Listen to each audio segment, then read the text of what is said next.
নমস্কার, উপস্থিত সকল সাংবাদিক বন্ধুদের আজকের এই সাংবাদিক সম্মেলনে স্বাগত জানাই। আজকের এই সাংবাদিক সম্মেলনে উপস্থিত আছেন ভারতীয় জনতা পার্টি ত্রিপুরা প্রদেশের মুখ্য প্রবক্তা শ্রী সুব্রত চক্রবর্তী মহোদয়। আমি ওনাকে অনুরোধ করছি আজকের সাংবাদিক সম্মেলনের বিস্তারিত তথ্য আপনাদের সামনে তুলে ধরতে। সকল মিডিয়া আপনারা অবগত আছেন 2018 সালে এবং পরবর্তীতে 2023 সালে ত্রিপুরা রাজ্যে ভারতীয় জনতা পার্টির সরকার প্রতিষ্ঠিত হওয়ার পর থেকে একের পর এক গুরুত্বপূর্ণ পদক্ষেপ নিয়ে চলেছেন রাজ্য সরকার, যার উদ্দেশ্য হচ্ছে রাজ্যের প্রতিটি প্রান্তে জাতি জনজাতি নির্বিশেষে, দুর্গম অঞ্চল নির্বিশেষে প্রতিটি অংশে উন্নয়নকে পৌঁছে দেয়া এবং যাতে করে সম উন্নয়ন, সুষম উন্নয়ন হয়,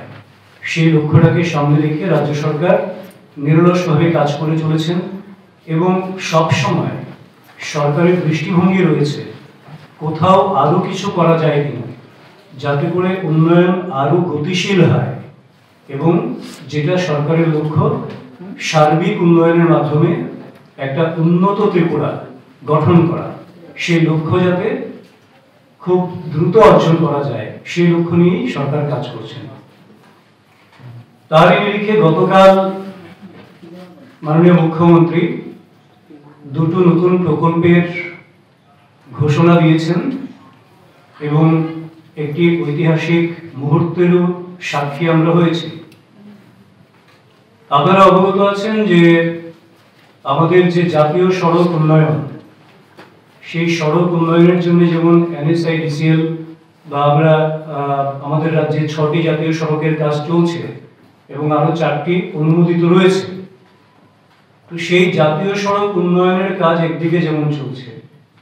পাশাপাশি একটু গ্রামীণ অঞ্চল যেখানে রয়েছে সেখানে প্রধানমন্ত্রী গ্রাম সড়ক যোজনা, সেই প্রকল্পের মাধ্যমে জাতীয় সড়কের সঙ্গে গ্রামীণ অঞ্চলকে সংযুক্ত করার একটা প্রক্রিয়া ধারাবাহিকভাবে চলছে। কিন্তু রাজ্য সরকার, রাজ্যের জনপ্রিয় মুখ্যমন্ত্রী মাননীয় প্রফেসর ডক্টর মানিক সাহা মহোদয়ের নেতৃত্বে এটা উপলব্ধি করতে পেরেছেন এত সব সড়ক নির্মাণের পরেও ছোট ছোট কিছু কিছু অঞ্চল রয়েছে যেখানে সড়ক নির্মাণের জন্য ওই রকম ব্যবস্থা গ্রহণ করা যাচ্ছে না, কিন্তু সেগুলিকেও মূল সড়কের সঙ্গে, জাতীয় সড়কের সঙ্গে সংযুক্ত করাটা ভীষণ জরুরি। এবং সেই সড়কগুলি কি মোটামুটি ভাবে জাতীয় সড়ক বা মূল সড়ক থেকে 50 মিটার থেকে শুরু করে 1 কিলোমিটার দূরত্বে যেগুলি রয়েছে, যেখানে সড়ক নির্মাণ এখনো সেই অর্থে হচ্ছে না, সেইগুলি চিহ্নিত করে যাতে করে সেই অঞ্চলে সব আবহাওয়ার চলাচলের উপযোগী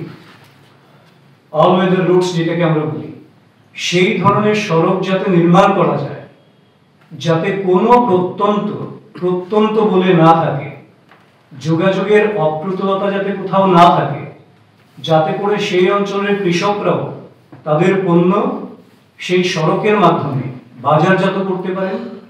জরুরি পরিষেবা অ্যাম্বুলেন্স থেকে শুরু করে সমস্ত কিছু যাতে পৌঁছে যেতে পারে, এবং সেই সমস্ত বিষয়গুলি যদি হয় তাহলে গ্রামীণ অর্থনীতির বিকাশে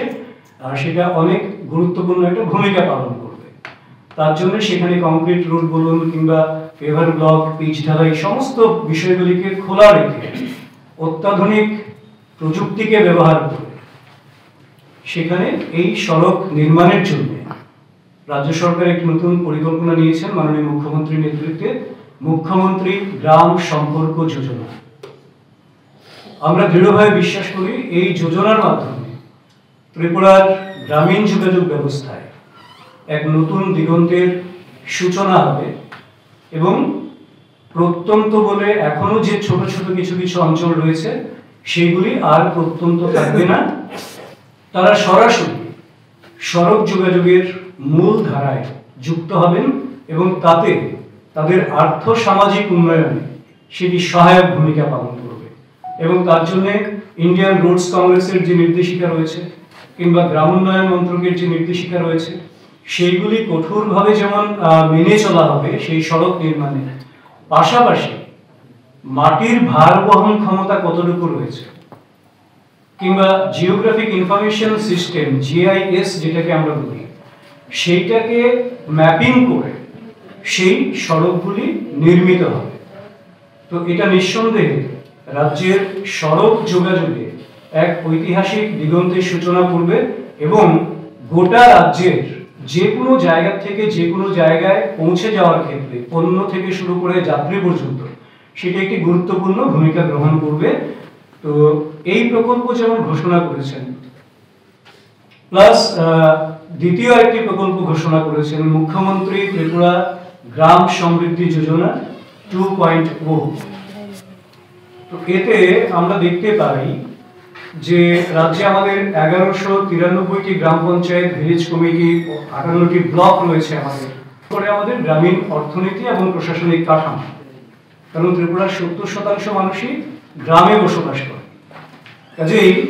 নতুন যে মুখ্যমন্ত্রী ত্রিপুরা গ্রাম সমৃদ্ধি যোজনা 2.0 মাননীয় মুখ্যমন্ত্রী যেটা ঘোষণা করেছেন সেটা দৃষ্টিভঙ্গি হচ্ছে এটা সুশাসনটা হবে ডাটা ড্রাইভেন এবং রিয়েল টাইম ডাটা।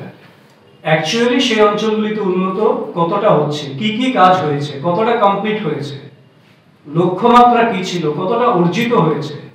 সেই নিরিখে, ওই কাজের নিরিখে সেই অঞ্চলগুলির, সেই ব্লকের হোক, সেই ভিসির হোক, সেই গ্রাম পঞ্চায়েতের হোক, সেই জেলা পরিষদের হোক, তাদের র্যাঙ্কিং হবে যে কে কতটা কাজ করতে পারবে। আর র্যাঙ্কিং হবে মানেই এটা জবাবদিহি, কার্যশীলতা সেখানে পরিস্ফুটিত হবে। কেন হলো না, কেন লক্ষ্যমাত্রা অর্জন হয়নি, কোথায় হয়নি, তার জবাবদিহি করার জন্য যারা নির্ধারিত কর্তৃপক্ষ রয়েছেন তারা সেখানে বাধ্য থাকবে। কাজেই এতে করে অনেক দায়িত্বশীল এবং অনেক কর্মদক্ষতা বাড়বে, যেটা প্রশাসনিক এবং উন্নয়নের নিরিখে অনেক গুরুত্বপূর্ণ একটা ভূমিকা পালন করবে। কারণ সবকটাই হচ্ছে ড্যাশবোর্ডে সবকটা রিফ্লেকশন হবে তার, সেই ধরনের বিষয়গুলিকে মাসিক ভিত্তিতে তার র্যাঙ্কিং হবে। তো এই সমস্ত বিষয়ের উপর ভিত্তি করে সেই কাজটি হচ্ছে। তো এটা হচ্ছে দ্বিতীয় যে প্রকল্প তিনি ঘোষণা করেছেন,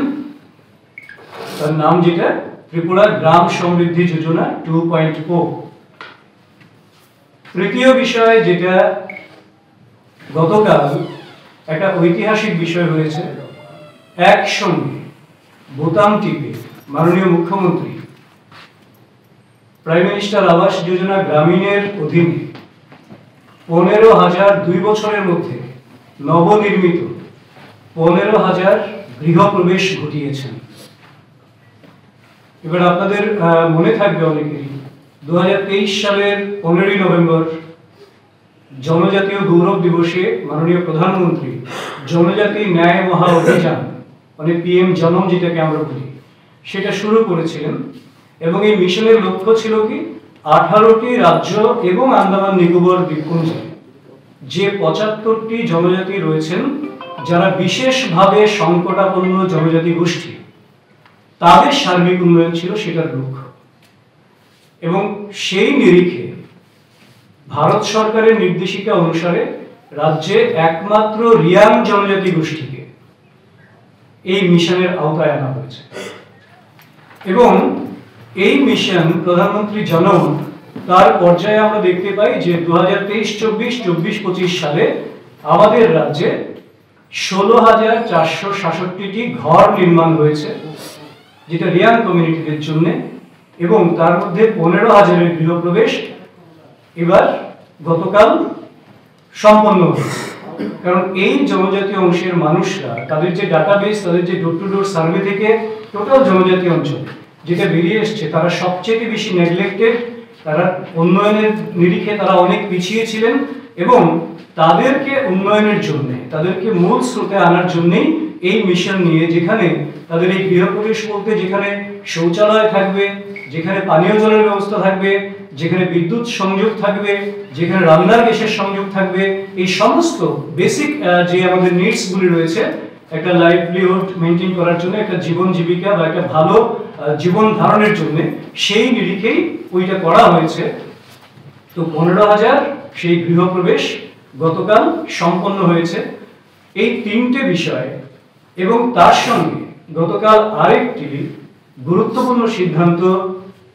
রাজ্যের ক্যাবিনেট নিয়েছে, যেটা হচ্ছে অ্যাডহক প্রমোশন সংক্রান্ত। আপনারা জানেন যে ত্রিপুরা রাজ্যে প্রমোশন সংক্রান্ত বিষয়ে 2018 সালের আগেই একটা স্পেশাল লিড পিটিশন মাননীয় সুপ্রিম কোর্টে রয়েছে, এবং যার জন্য প্রমোশনে একটা জটিলতা ছিল। রাজ্য সরকার একটা সময় অ্যাডহক প্রমোশনের বিষয়টাকে বিবেচনা করে অ্যাডহক প্রমোশন চালু করেছে, কিন্তু যারা প্রমোশন পেয়ে সরকারি চাকরি করছেন তো করছেন, কিন্তু অ্যাডহক প্রমোশন পেয়েছেন কিন্তু রিটায়ারমেন্ট হয়ে গেছে, সেখানে গিয়ে দেখা গেল একটা জটিলতা যে অ্যাডহক প্রমোশনের যে পিরিয়ডটা, সেই রিটায়ারমেন্ট বেনিফিটটা ওনারা পাচ্ছেন না। তো যার জন্য কর্মচারীরা কোথাও না কোথাও ক্ষতিগ্রস্ত হচ্ছে। তার জন্য রাজ্য সরকার সিদ্ধান্ত নিয়েছেন যে 13,082 জন যারা রয়েছেন অ্যাডহক প্রমোশনে সরকারি কর্মচারী, এখন পর্যন্ত পদোন্নতি পেয়েছেন, তাদের সবাইকে রেগুলার হিসেবে ট্রিট করবে, subject to observation of honourable supreme court. রাজ্য সরকারের এটা সিদ্ধান্ত। সুপ্রিম কোর্ট যদি তার বিপরীতে কোনো সিদ্ধান্ত বলে বা কিছু একটা জটিলতা তৈরি হয়, আদারওয়াইজ রাজ্য সরকার সিদ্ধান্ত নিয়েছে তারা রেগুলার, অর্থাৎ তারা রিটায়ারমেন্টের পরে অ্যাডহক হয়ে অ্যাডহক প্রমোশন পেয়ে যে জায়গাটা তারা বিলং করতেন, ওখান থেকে যে আর্থিক যে তাদের সুযোগ সুবিধা পাওয়ার কথা, সেটা তারা পাওয়ার যোগ্য, সেটা রাজ্য সরকার বিবেচনা করে সিদ্ধান্ত নিয়েছেন। তো এই 13,082 জনের জন্য এই সিদ্ধান্ত, কিংবা সার্বিক গ্রাম উন্নয়নের জন্য, দুর্গম অঞ্চলকে আরো অনেক বেশি উন্নয়নের কাছাকাছি নিয়ে আসার জন্য এবং যোগাযোগ ব্যবস্থার নিরিখে সুশাসন কায়েম করার জন্য যে পদক্ষেপগুলি নিয়েছেন, এবং বিশেষ করে যারা আমাদের দরিদ্র অংশের মানুষ যারা গৃহহারা ছিলেন, সেই 15,000-এর গৃহপ্রবেশ সব মিলে প্রায় 3,70,000-এর উপরে প্রাইম মিনিস্টার আবাস যোজনা গ্রামীণে এখন পর্যন্ত ত্রিপুরায় গৃহ নির্মিত হয়েছে। তো এই সমস্ত বিষয় একটাই রিফ্লেক্ট করে যে রাজ্য সরকার একেবারে প্রত্যন্ত অঞ্চল থেকে শুরু করে, জনজাতি থেকে শুরু করে, একেবারে গ্রাম স্তর, সেই গ্রাম বলতে ভিলেজ কমিটি থেকে শুরু করে, পঞ্চায়েত থেকে শুরু করে জেলা পরিষদ বা শহর, সার্বিক উন্নয়নের বিকাশে ধারাবাহিকভাবে কাজ করে চলেছেন। কাজেই তাতে করে নতুন যে এই দুটো প্রকল্প এবং গৃহপ্রবেশ 15,000 আর অ্যাডহক যারা কাজ করছেন 13,082 জন, তাদের সম্পর্কে এই যে দৃষ্টান্তমূলক একটি গুরুত্বপূর্ণ সিদ্ধান্ত গ্রহণ করেছেন, তার জন্য ভারতীয় জনতা পার্টি ত্রিপুরা প্রদেশের পক্ষ থেকে আমরা রাজ্যের মাননীয় মুখ্যমন্ত্রী অধ্যাপক ডক্টর মানিক সাহা মহোদয়, ওনার পুরো ক্যাবিনেট এবং আমরা ধন্যবাদ জানাই, শুভেচ্ছা জানাই, এবং সেই সঙ্গে এই উন্নয়ন কর্মযজ্ঞে সামিল হওয়ার জন্য রাজ্যের আপামর যারা মানুষ রয়েছেন তাদের কাছে আমরা বিনম্রভাবে আবেদন জানাই।